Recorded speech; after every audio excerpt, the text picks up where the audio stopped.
Welcome to today's episode. We're here with Disney legend Susan Egan.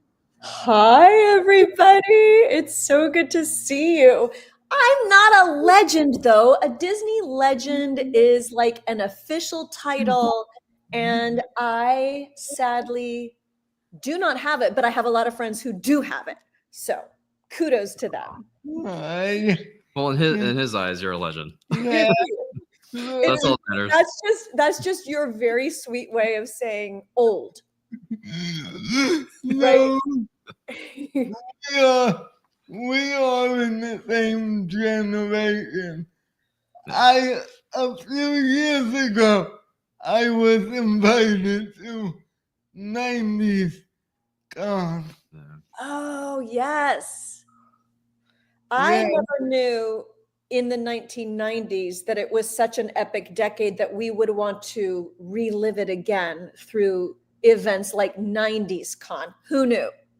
Yeah. I didn't think the 90s were that interesting the first time. And, oh no, they're interesting. I love the 90s. Yeah, and I got invited to be a guest analyst at 90s Con. Yeah. That's pretty cool. It's funny because I work with so many millennials now, and they're obsessed with the 80s and 90s. Like those are the eras. And I guess when I think about it, especially if you're a Disney fan, Jesse, like those movies from the 80s and 90s, they really did kind of kickstart everything again. The animation from Mermaid on, right? Yeah, I agree.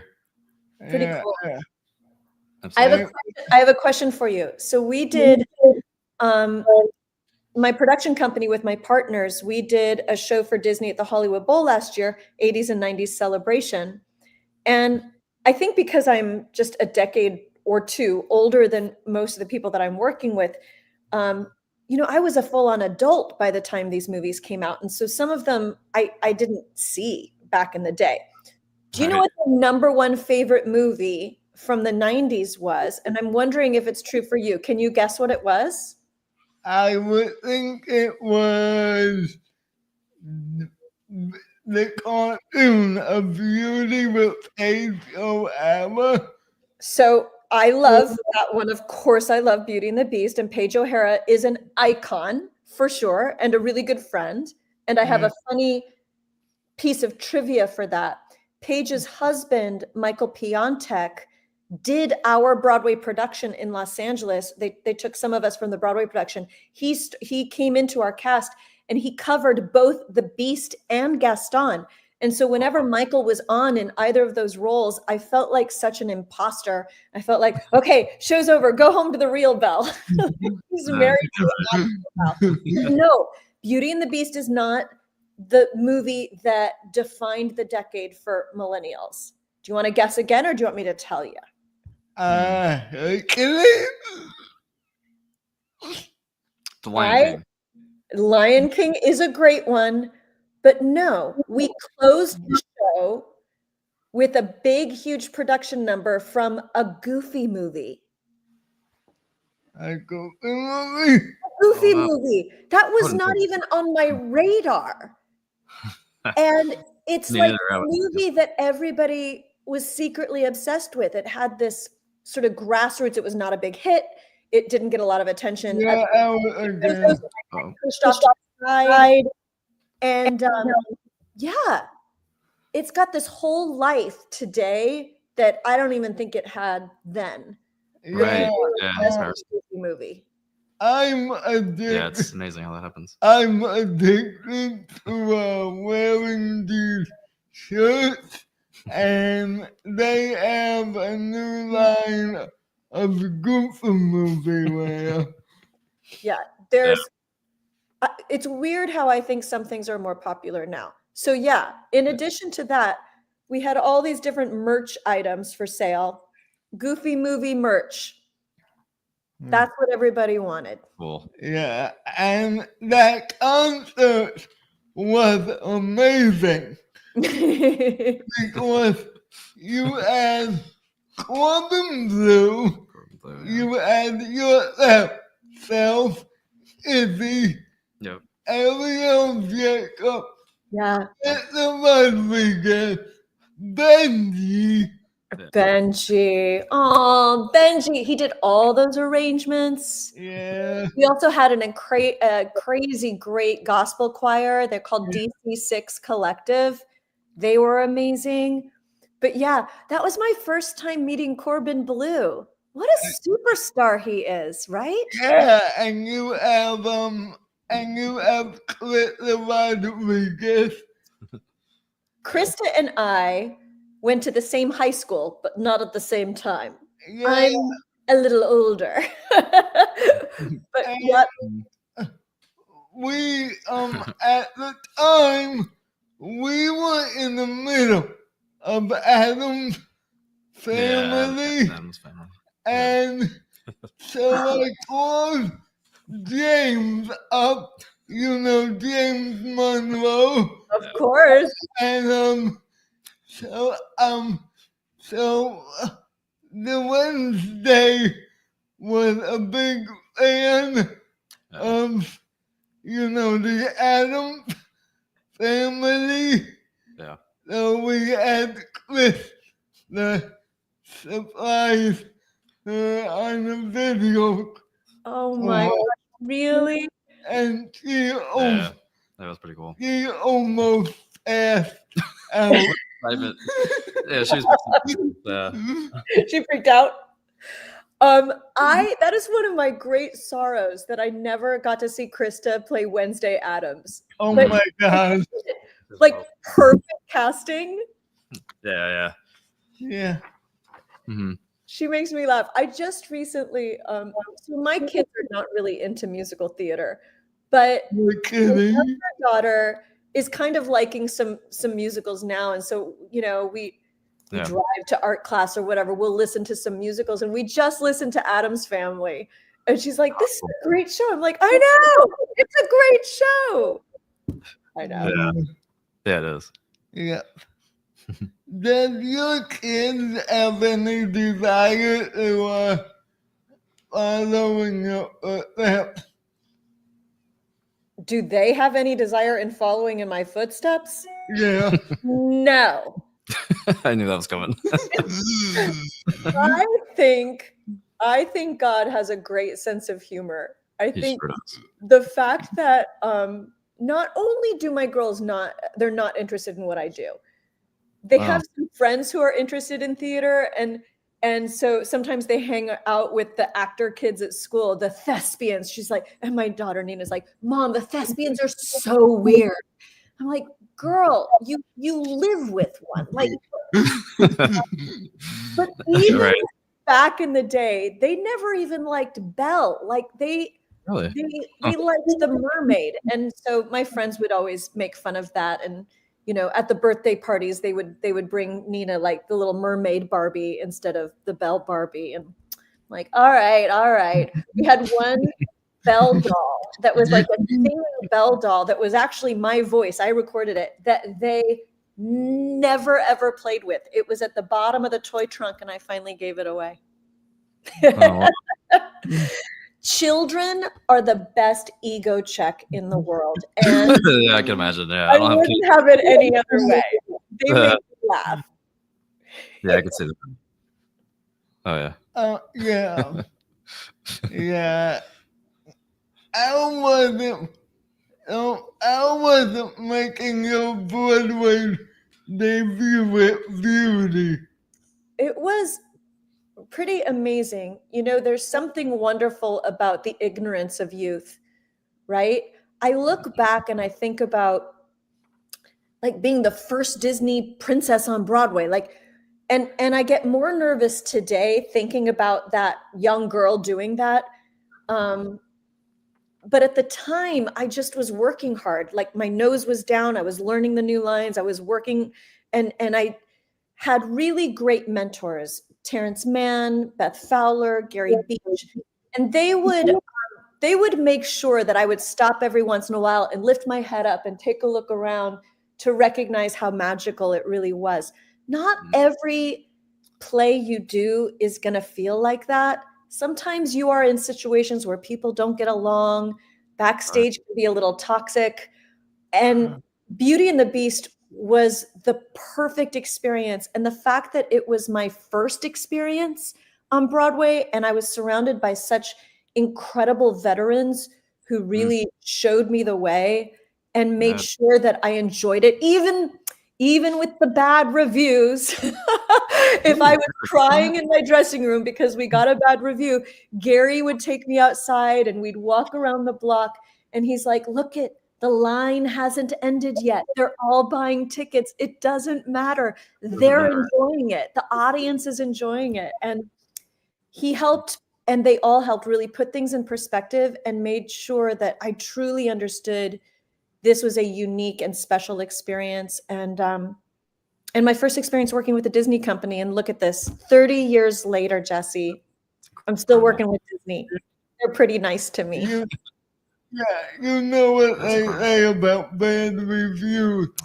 They said that about Adam Family. Really?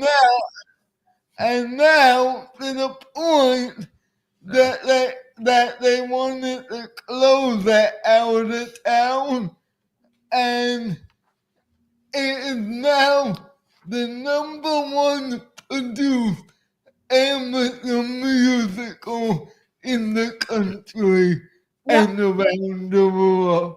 You know, that doesn't surprise me. I feel like the good news is this. Back in the day, you really had to have that good review in the New York Times to run. But I think one of the positives of social media is that the critics don't have as much weight as they used to. And if people are enjoying it, your show can find its audience.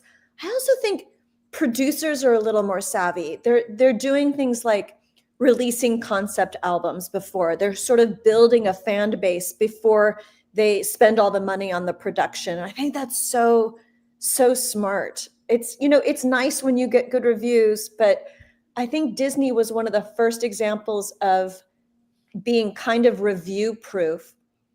And our review was so interesting because it wasn't even really about the show. It was about this real estate deal that Giuliani did with Eisner, you know, like on 42nd Street and kind of Disneyfying Broadway and how New Yorkers thought that was such a bad idea. Well, I would say 30 years later, it kind of worked out.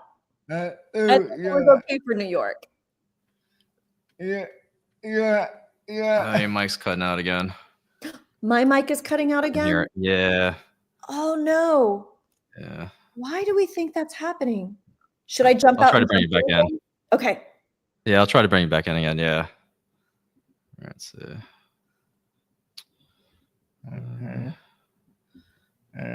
Hi, can you hear me? Okay, No. I'm going to jump out and I'll come back. Okay. All right. Yeah, we ran to that. Why will? Yeah. Happens. Yeah. Oh, yeah. There's always technical difficulties. Okay. There we go. Hi. Wait. Oh, no. I love Greece. Yeah. Yeah. So you were talking about a bad review about Giuliani. Oh, yes. So our review in the New York Times for Beauty and the Beast didn't have a lot about the show. It was really like the whole first 2 paragraphs of that review were about a real estate deal that the Disney CEO Michael Eisner had just created with Giuliani, and it was about the political fallout and, oh my goodness, is Times Square going to be Disneyfied? And so it was so weird. It was all political, and honestly, it all worked out. I think Times Square and Broadway did just fine. And now, of course, it makes sense that Disney's on Broadway. People forget that they weren't always a part of Broadway. They have so many shows. But at the time, it was very controversial, Jesse. Yeah. What changed from out of town to Broadway. Okay. So whenever you do a new show and you work on it out of town, it's like everything goes wrong. I remember we were in Houston for a couple of months at the end of 1993. Oh my gosh. And then we took the holidays off and came back into New York in January of 24, and then we opened in April. But in Houston, so many things went wrong, Jesse. There were nights when the Beast did not transform into a prince. There were nights when the castle broke down. There were nights when Tom Bosley, who played Maurice, like got lost in the woods and the woods broke. There were so many things that went wrong. It was hilarious. You know, that show had so many technical elements. There were, I think, over 70 pyrotechnic cues. We had fireworks and smoke, and Mrs. Potts had steam that came out of her teapot, and Lumiere had these candles that lit, and just the pyrotechnics were insane. We had champagne bottles that had sparklers at the end of Be Our Guest. And then we had automation. We had set pieces that moved in all these different directions and would turn. The Beast transformation was a David Copperfield effect that we had to sign a contract saying we wouldn't tell how it worked, right? Because David Copperfield does a similar kind of thing in his show. And that broke down. So there were just so many things, but it really brings a group together. Do you know, when you've been in the trenches together, you are bonded forever. That is how we felt. Yeah, I can see that. Thinking of Bosley, how was it working with Tom Bosley? Because everybody knows him from Happy Days. Yeah. So was it like working with Mr. C? What's so funny about working with Mr. C, first of all, we decided that Belle's last name was Cunningham. And so we would refer to her as Belle Cunningham, even though she lives in France. He was exactly what you'd think he would be. He was no different than Mr. Cunningham. He was playing himself. He was so funny and warm and kind. He absolutely adopted me. I felt like his daughter. He was also the most recognizable. So if we were out at a restaurant in Houston, you can really tell what somebody's like when you watch them interact with the public. And he's so recognizable. I mean, he looks just like Mr. Cunningham. So he would get stopped everywhere we went. And he was always patient. He was always kind. And that says a lot about him. He was really, really wonderful. Thinking of another one that you work with, how was it working with Alan Menken? The Alan Menken. The Alan Menken. I like to say that Alan is the nicest guy in show business, and he really is. I just got to spend time with him about a week and a half ago. This is the 30th anniversary of not just Beauty and the Beast, but Disney on Broadway. So they've been having all these events. I know, because you did an event hosted by my friend Danielle Monero. Yeah. The Z Morning Zoo. Oh my gosh, that's right. Well, it was fun to hang with Alan and walk down memory lane. You know, people don't really think about it, but Beauty and the Beast was also Alan's Broadway debut. He had Little Shop of Horrors in New York, but that was an off-Broadway show. So even though he had already won 9 Academy Awards by the time we opened, or however many it was, that was his very first Broadway show. And so he was nervous and excited as well, and so warm. And I think did such a beautiful job of making sure that Howard Ashman, who was no longer with us, was very much a part of the development process of adapting the movie to the stage. He brought in a lot of songs and lyrics and verses that had been cut from the movie that we were able to put back in. He talked a lot about Howard's vision for this story.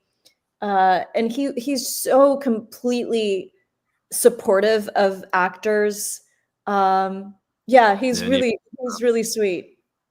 Very nice. Yeah, it's good to have people like that. Yeah. Very nice guy. Yeah. I met him at the paper mill one time, Yeah. and he was a very nice guy. Did you meet him at the Hercules at Paper Mill? No, funny thing, it was Chasing Rainbows. Oh, Chasing Rainbows. Nice. Yeah, and he was just at the after party, and I went over to him, and we started talking about Little Shop because that's okay. I'm a former Seymour, yeah. and I made my my regional debut as Seymour in a regional production of Little Shop. Do you know that's my favorite musical of all time is Little Shop? Oh yeah, he's obsessed. He loves it. Yeah, it's a perfect show. It's why I was so nervous to meet Alan way back in '93 because I didn't know who any of the Disney executives were. Like I'm just, again, ignorant. So people were nervous to meet Michael Eisner, and I'm like, I didn't know who that was. But I knew who Alan Menken was because Little Shop was my favorite musical of all time, and it still is. I just saw a regional production here in Tennessee that I took my girls to. We had a great time. Seymour. I bet you were a great Seymour, Jess. Yeah. Yeah. Yeah, he loves that show. Yeah, I love that. So how long into your beauty run did Meg come about? Oh, that's a great question. A year. Actually, asked it that way before.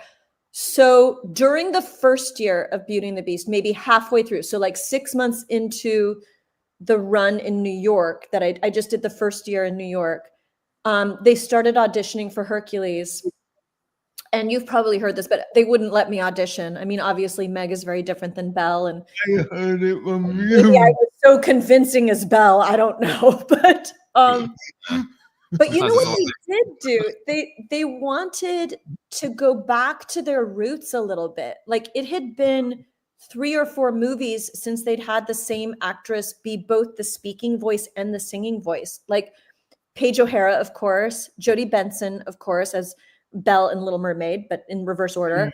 And then Lea Salonga was not the speaking voice of Jasmine; she was the singing voice. And then Demi Moore did Hunchback, and then Pocahontas, different voices between Irene and Judy.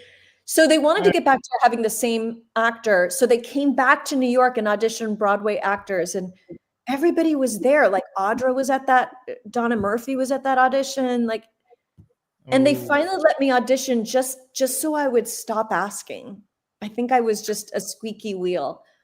But the movie was written to be a 1930s screwball comedy like Kate Hepburn and Spencer Tracy. The role of Meg was compared to Barbara Stanwyck in The Lady Eve. She's a lot like Betty Davis and Joan Crawford and Lauren Bacall. She has that sing-songy kind of way that she talks, like everything's kind of connected together. And then Hercules was supposed to be like Jimmy Stewart-like, which I think Tate nailed. And what they didn't know is that I love those movies. I don't know if you've watched any of those old MGM movies, but I'm obsessed with them. I have. Yeah, and I think a lot of people sort of complain that like women don't have great roles in Hollywood, and certainly in like 70s, 80s, 90s, you know, the men had the great roles, but the women didn't. And yet in the 30s and 40s, women had great roles. They were strong, they were sarcastic, they were all these, you know, they were great. And that's what Meg was. She was a bit of a departure because she's not the princess and she's not the villain. She's the only character that goes from one side to the other, which I think is so cool. Yeah. Yeah. So they finally let me audition, and obviously I just did my Lauren Bacall, Betty Davis, Barbara Stanwyck impersonation, and they're like, Susan? I go, yeah, I was trying to tell you. Sarcasm is my spirit animal. Yeah. Susan? When they brought Hercules the stage, what did you give any advice to Krista? What is she? Oh my goodness. First of all, like I said before, I've known Krista forever. She went to the Orange County School of the Arts. So did I. So did Matt Morrison and Lindsay Mendez and Stephanie J. Bob, Levy, like so many people. There was something good in the water there. Yeah. So I had been saying for years, actually, and it was fun because when they announced her, I could go back like 5 years on my Twitter feed and say, hey, if they ever do Hercules live, they got to get Krista Rodriguez because she would nail this. And then they did, not because of me, but because they're smart, and she was a good choice. But I didn't need to give Krista any advice. She's got it. She's such a cool broad anyway as a human being. So she was great. And then in the second incarnation, when they had Izzy, I hadn't known Izzy a long time, but she had come and done Disney Princess the concert with us, and we had done the show together. And so I got to know her because I was touring with her. Oh my gosh, she's perfect. And they both look like Meg too, which I don't. But they've got that. They're funny, they're strong, they're sarcastic. They have killer voices. Like they were the perfect choice. Mm-hmm. Yeah, it was like tailor-made. Yeah. They didn't need anything from me. They're like, stay out of my way. I'm like, step aside. Yeah, correct, old lady. And I'm like, right. Oh my god. Yeah.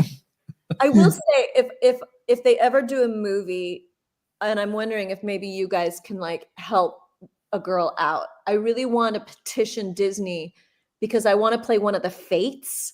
I just want to be like in makeup with like a big mole and lots of gray hair and a big cape. And I want to be the one that says, what happened to these scissors? Like, I just want to be that one. I think that's who I need best.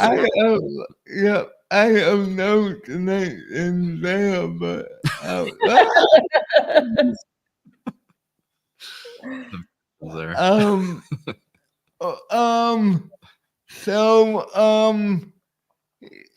you after Beauty, you took a break from Broadway, and then you returned to Broadway, including Modern Millie. What was that like? It was really fun. So a strange thing, it's like take a break from Broadway. It's like we're all just these actors hoping to book a gig, right? And so we're constantly taking different kinds of jobs to fill the gaps. So I was really lucky to do Broadway. I did Beauty in New York, then I did Beauty in LA, and that's when they were developing Millie. And I actually got an offer to play Millie in 1996. Like they were just at the very beginning of their development stages. And I thought, Millie, she's the new girl in the town. She's, trying to get more than, she wants adventure in the great wide somewhere. Like she's so similar to Belle in her kind of arc that I thought, I don't want to get typecast. So I think if I'm going to play a flapper, I've got to play somebody like Sally Bowles. So funny because like 4 years later, there I am. I ended up getting to play Sally Bowles. And that's when Michael Mayer called. He's the director of Millie. And Sutton was planning on leaving the show. This is now years later, right? And he's like, hey, do you think you could come in and play Millie? And I thought, well, I've already played Sally Bowles. So yes, now I can go be the good girl again because now I've proven that I could be the bad girl, which Meg helped with. And the reason why I loved Millie so much is honestly because of Rob Ashford. The choreography was so unbelievable. The whole typewriter tapping scene where all the ladies are typing, but actually all the sound from the typewriter is coming from our tap shoes. We're on these rolly chairs on these desks, and they have these metal bars. And so sometimes we're tapping on the floor, sometimes we're hitting the side of the bars with our tap shoes. And when I saw that on stage, I thought, that is brilliant. That is like so innovative and so cool, that I really wanted to do it. Of course, I loved that Millie's funny. I don't love playing the typical ingenues who are kind of, I don't know, saccharine. I like that she's feisty. I thought Sutton was fantastic. The funny thing about it was that Sutton's very tall, and she was the tallest girl in the show. And so all the V's in the choreography started with Sutton and then would go the next tallest girl down to the shortest girl. Then I came into the play and I was the shortest girl in the cast. And so everybody reversed. So it was the shortest girl at the peak of the V, and then everybody got taller this way. Things people don't think about when you replace. They're like, oh, it doesn't work, because they had me in the center of these V's and the two girls next to me were like a head taller. They're like, that doesn't look good. I'm like, okay, sorry. Now let's talk about your next newest event, your Broadway Princess, the concert. I know. I mean, I never thought that I would be reliving my Princess Glory days in my 50s, Jesse. Yeah. But here I am, thanks to Benjamin Rauhala. Yeah, good old Benji. Yeah, good old Benji. So he started this fun thing at 54 Below called Broadway Princess Party, where he took all of his Broadway princess pals on their Monday night off, and they came together and they sang the canon of Broadway princess songs. And he thought it would just be a one-off, but it was so popular. And of course, 90% of that music was Disney. I mean, there's some Rodgers and Hammerstein, there's a little Sondheim, but then the rest of it was Disney. And I wasn't part of it at the beginning, but then he and Laura Osnes had created this together, and they got asked to do the show in Orange County. And they brought their friend Courtney Reed. In New York, they had like 15 girls who would just, come on their night off. But in Orange County, they couldn't fly 15 girls over. So they thought, what do we do? What do we do? Well, we know Susan lives in Southern California, so maybe she'd come do it. And Adam Levy, who also went to the Orange County School of the Arts, he'll come in and he'll be our prince. So it was the five of us. It was Ben and Laura and Courtney and myself and Adam. And just something happened. Like we shouldn't have, we just bonded, and there was something magical and something really fun, and the audiences had a great time. And we learned that this concept worked outside of New York City. So we formed a company together, and we thought, a lot of the jokey stuff in the show was kind of inside jokes to New York. So let's make it a little bit more appealing to the non-theater obsessed people. And let's see what we can do with this. And we toured it for about 2 years, and we had a great time, and we loved each other. But we were all doing better in our solo careers. We thought, I think it's maybe time to hang this up. But at that same time, Laura and I both got calls separately from different orchestras, because she and I do a lot of symphony concerts just separately from each other. And the same week, she got a call from a symphony, I got a call from a symphony saying, hey, do you guys have the rights to do Broadway Princess Party with orchestras? And so Laura calls me, she's like, do we have the rights to do that? And I said, we do not. No, that would mean that we would have to call Disney, because we would have to rent the charts and we would have to pay licensing fees, which when you work in a club, you don't have to do that. Anything that's been recorded, you can sing in a club, because they pay ASCAP and BMI rights for a whole year. It doesn't matter what you say. You can sing anything you want. So we sat down as a company, and I said, okay, guys, if we want to do this, I have to call Disney, and we have to see if they'll let us do this. And then we'll have to see how much they charge for us to rent all these charts. I typically rent like 2 charts from them when I do symphony concerts, and that's a lot of money.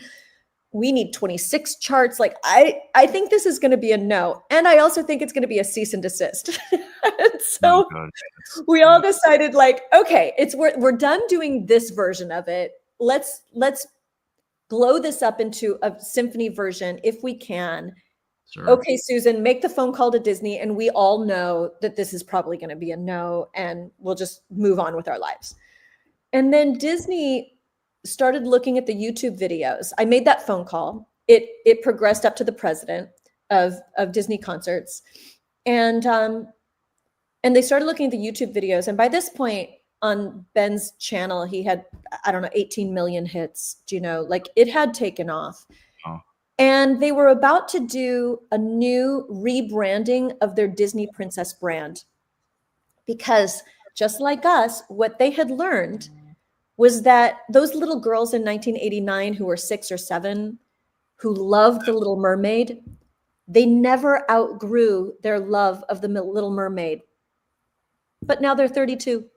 So there's no product for them. So they were rebranding Disney Princess to have this appeal to the original generation that fell in love with these characters. And they needed a live component. They wanted to do a concert. Disney Concerts didn't have the bandwidth to create a princess concert. And they had talked about it the week that I called them. And they just went, you have a princess concert. We have a branding situation. Like maybe we partner up. And so we brokered the very first deal Disney has ever done with an outside producer where we are partners on this show. And we signed the contract, Jesse, on March 1st of 2020, thinking we'll start a tour in May of 2020. Guess what didn't happen? Wow. So the timing seemed off, except that because we were all shut down for COVID, we ended up being able to take our time to build this show right. And so instead of just using charts that they had, we reorchestrated the whole thing.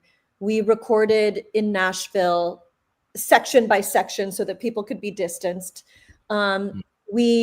We bubbled together during COVID for 3 weeks to rehearse the show and work on the show here in Nashville. Everybody lived at my house, and we just hunkered down and wrote different versions of the script and did choreography and worked on arrangements. And we got to really take our time and workshop it so that in 2021, when we finally got to go back into theaters, it was ready. And since then we've done 2 US national tours, and we've played 18 countries on 5 continents in the last 4 years.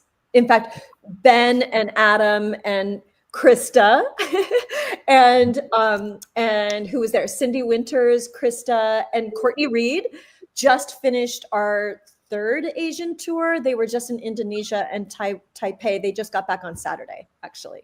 Wow. Do we have time to take a look, or do you gotta go?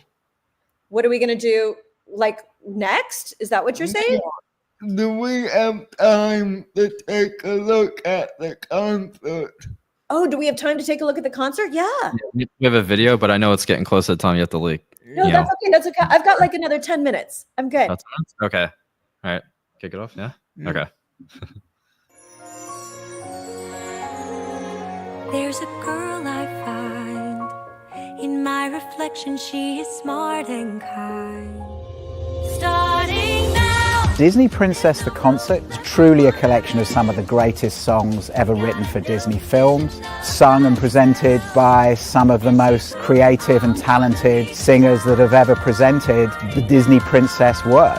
I'm starting right now. I'm starting right now. Yeah, I'm starting now. 7 a.m. the usual morning lineup. Start on the chores and sweep till the floor's all clean. These princess characters embody strength and love and courage and optimism. I want adventure in the great white somewhere. I want it more than I can tell. Some of these characters feel a little bit odd. They feel like the outcast. Every person can relate to that. And it humanizes them, and yet they triumph and they create their own destinies, and it inspires, I think, audiences and the performers too, that that's also possible for us. A whole new world, a dazzling place I never knew. Princess Jasmine inspired me the most as a kid because she was the first princess that I felt looked like me. Representation really matters at that age, and that hits home to me more as an adult now than ever. A thrilling chase, A wondrous place for you and me. Disney franchise has done an incredible job of representing the women of this world. But I've climbed the mountain and crossed the river, and I've almost there. harmonies that Ben wrote are so beautiful, and it is such a gift to watch. My favorite moments are when I get to sing with these other women. To get to sing in 4-part harmony with those voices. Into the unknown. Oh my goodness. Not sure what happened there, but That's such memory sorry, lane. guys. That's okay. That was almost the very end of it. So all of that was filmed in Saudi Arabia. So our very the audio's out again. okay. I'm gonna come back. I'll be right back. Yeah. Okay. Yeah. Sometimes when I'm not sure why it's doing that. It's kind of weird. Yeah. Technical difficulties. Hello. It's probably my computer. Can you hear me now? It's not working. No. Yes.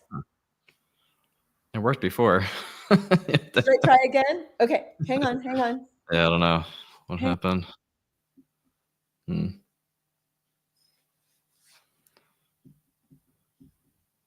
All right. Yeah, you're right. That thing's been buffering like for a while. All right, let's try this. Hi. Can you hear me? Nope. Oh no. Okay. How do I? Darn. Oh, there we go. Hi. There you are. Yeah, there you are. Okay, good. It's probably my computer. But listen, I wanted to say that whole buzz reel that you showed, that was our very first performance ever in the world. So we were supposed to do a US tour, then COVID happened. And by the time we got things together, our very first performance was in Riyadh, Saudi Arabia, if you can believe it. And that's where we filmed all of that. And Christy Altamar, how lovely to see her there. And what's so funny is that Courtney was then going to do the whole US tour with us right after we got back from Saudi Arabia. And then she got cast as Satine in Moulin Rouge. And so she did that show with us in Saudi Arabia in 2021. And the very next show she did for us was this summer. She was in Moulin Rouge that whole time. We did 2 US tours. We did all these things all over the world. And Courtney was still doing Moulin Rouge. And she finally got back to us at D23 this August. And then she just went to Asia. So like to see her in this video, I'm like, oh my gosh, it took so long for Courtney to come back around and be able to perform with us again. Because of course, we were excited for doing Moulin Rouge. I get the one after 10 after 8 years. Be so busy. Oh my gosh. Yes, that's true. The good thing though about Courtney getting that job, I should add, are the people that you just mentioned. Like because Courtney was busy with Moulin Rouge, we got to bring in Ariel Jacobs and Izzy McCalla and Lissa de Guzman and Krista Rodriguez and all of these other really wonderful women. Shobha Narayan. So many, lots of Jasmines out there. Thank goodness. Yeah. So I do have one more clip of you singing I Can't Say Women Love with Izzy. Okay, let's watch. Okay. Hopefully it doesn't. Hopefully Hopefully it cooperates. Yep. We'll find out. Cross fingers, guys. Oh, Benjamin, you know how men are. They think no means yes, and they think get lost means take me anywhere. Exactly. Pocket, Peter. Oh, okay. There's only one way out of this. Are you ready, muses? Ready. Are you ready, muses? We'll take it from here, darling. You go, girls. If there's a prize for rotten judgment, I guess I've already won that. No man is worth the aggravation.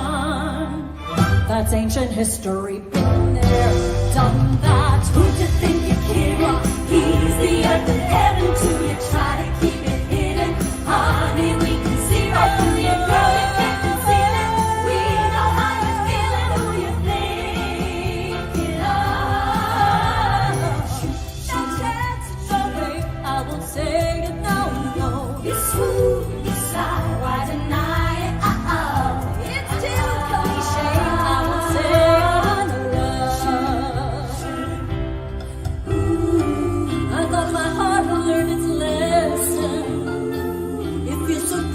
stars. Okay, go. My head is screaming, get a grip, girl. Unless you're dying to cry your heart out. You keep on denying who you are and how you're feeling, baby. We're not buying. Hard, we saw you hit the ceiling, facing like the promise. When you're gonna own up that you got it back. Your hands and your way, I won't say it, no. Give up or give in. Check the grin, you're in love. I won't say I'm in love. You're doing things she won't say a lot. Shut up. Yes, I won't say it. Girl, don't be proud. It's okay, you're in love. Oh, at least out loud, I won't say I'm in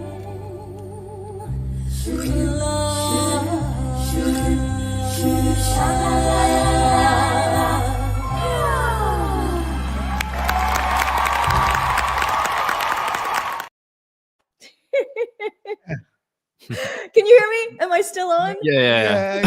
It cooperated this time. That was a clip from D23 3 summers ago. Wow. And what's so funny about that, and that's what I was watching for, is it was a secret, but Izzy had just been cast as Meg. And so I felt like a total imposter again. I felt like, and I think right after that, but it's not in the clip that's on YouTube, I got to announce that as like a secret to the audience of like, hey, and by the way, I am no longer Meg. Like this girl right here, she's Meg and she should be. So that was pretty fun. Yeah, I can imagine. Yeah.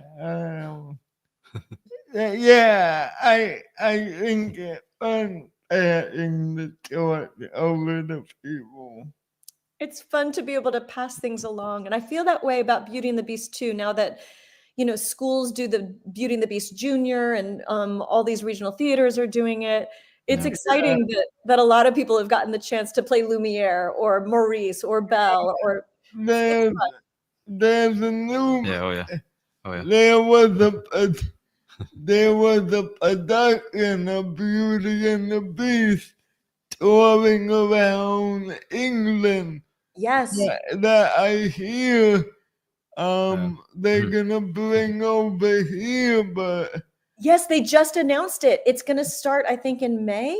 That's not that far away. Because we just announced that as part of the press that we were doing a couple weeks ago in New York. So I'm excited. I've heard things. I've seen like videos of it. I've seen bootlegged recordings of it, but it's absolutely phenomenal, and it's time for you to, and they update the script a little bit. They've made some really good changes, so I'm excited to see. Yeah, I'm friends with Gavin Lee, and he had real fire for that production. That's right. Crazy. Yeah, when they did it at Paper Mill, it was all LED lights. Oh, interesting.